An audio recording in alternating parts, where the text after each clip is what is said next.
It's the morning rush hour in Britain's capital. Commuters pack into trains beneath the city, heading for work as they do every day. The entire underground hums with the steady rhythm of arrivals and departures. But in just a few minutes, deep beneath the streets, something will go horribly wrong. One train will never stop at its final station. Instead, it will plough into the end wall of a tunnel at full speed, changing the lives of everyone present. This is the story of the Moorgate tube crash, the deadliest peacetime accident in London Underground's history. The 28th of February 1975, London, England, the United Kingdom. It's a Friday morning, crisp, dull and busy. Office workers stream into stations all over the capital. Among them are those boarding the service from Drayton Park to Moorgate. The driver is highly experienced on London's transport network and known to colleagues as being conscientious and someone who strictly follows procedure. Nothing about the day seems unusual.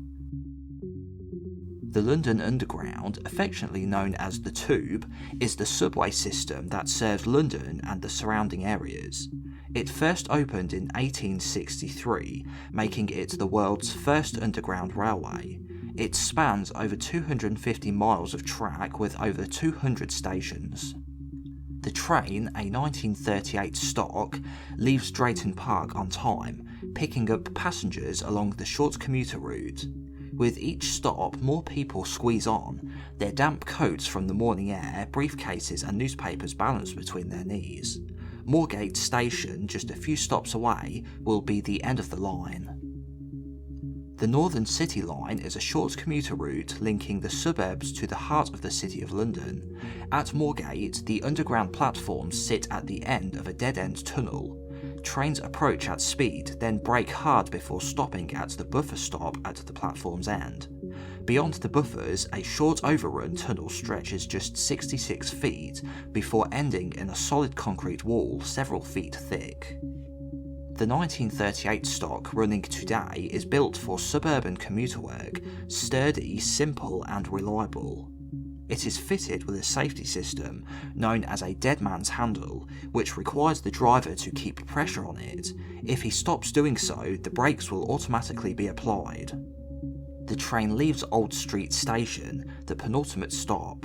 Passengers stand shoulder to shoulder in the carriage aisles. Normally, the driver eases off the power soon after leaving Old Street, coasting into Moorgate before braking. But today, there's no easing off. The train accelerates down the slight gradient towards Moorgate, travelling over 30 miles per hour. Inside the front cab, the driver is visible through the glass, apparently focused straight ahead but not making any move to slow down. At 8:46 AM, the train bursts out of the tunnel into Moorgate's southbound platform.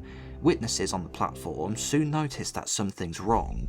The speed is far too high, there's no brake squeal, no slowing, no attempt to stop. At 40 miles per hour, the train smashes through the buffer, roars into the overrun tunnel, and slams into the solid wall beyond. The impact crushes the front car like a tin can, crumpling it into less than half its length. The second car is driven underneath, squashing it and pushing the remains of the first up into the ceiling of the tunnel. The noise is deafening. Dust, debris and metal fragments fill the tunnel. Lights go out, passengers are thrown forward violently. Those located in the front never have a chance. Next is silence, broken only by groans from survivors. People stumble around in the darkness, dazed. Others are trapped in the twisted wreckage. On the platform, staff raise the alarm. Emergency services rush to the scene, but reaching the crash site is a nightmare. The wreckage is wedged deep inside a narrow tunnel, and debris blocks the way. Firefighters crawl through shattered carriages, cutting into the metal with torches, searching for survivors. Conditions are borderline unbearable, with the then poor ventilation and lack of nearby trains helping to move air around the tunnels as they usually would. Temperatures reach 50 degrees C. One rescuer recalled after cutting into a section, hands of the victims grabbed at his coat, which startled him, and as he took it off to free himself, it was pulled into the hole. After leaving the wreck and recomposing himself briefly, he returned so he could continue to help. The rescue operation would last for days. Some victims are freed quickly, others are trapped for hours.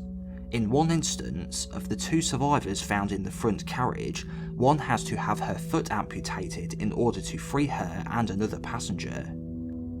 Rescuers would later describe the state of the trapped victims and those who were already dead as being tangled together.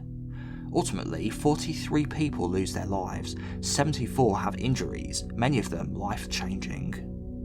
In the hours after the crash, attention turns to one question: why didn't the train stop? There's no sign of mechanical failure. The brakes, the track, the signalling, all are in working order. The focus shifts to the driver, whose body is the last to be removed.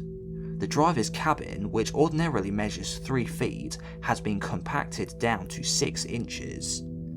A post-mortem reveals alcohol in his bloodstream, but this is put down to a result of decomposition, likely accelerated by the high temperature inside the tunnel and him being there for 4 days before being removed. Otherwise, the report shows he wasn't under the influence, he had no known health problems, and there were no signs of a heart attack or other sudden medical event. Witnesses say he appeared calm in the seconds before impact, upright at the controls, eyes open.